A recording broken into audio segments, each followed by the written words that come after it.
रोखठोक वार्तांकन, रोखठोक बातमी। गेल्या वर्षभरापासून ज्याच्या आतुरतेने वाट पाहिली जात होती त्या गणरायाचे आज राज्यभरात मोठ्या उत्साहात आणि धूमधडाक्यात आगमन झाले।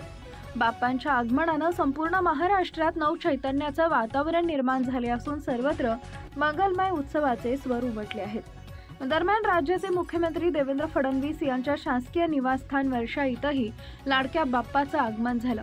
फडणवीस यांनी सहकुटुंब गणपती बाप्पाची विधिवत पूजा केली। यावेळी त्यांनी राज्यातील जनतेच्या कल्याणासाठी प्रार्थना केली। राज्यात सुख समृद्धी नांदो, सर्वांचे विघ्न दूर व्हावेत अशी मनोकामना फडणवीस यांनी गणरायाकडे व्यक्त केली।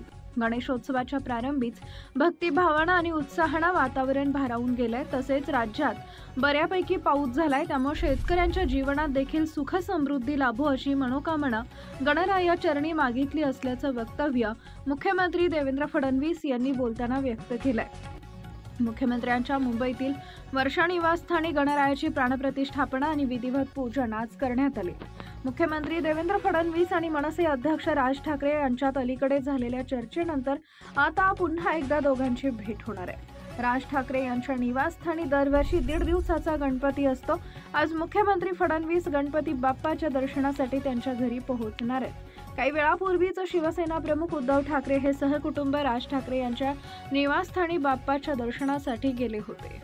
महाराष्ट्रातील महत्त्वाच्या आणि ताज्या बातम्या पाहण्यासाठी आमच्या जय हो न्यूज चॅनलला सबस्क्राइब करा आणि बेल आयकॉन प्रेस करा।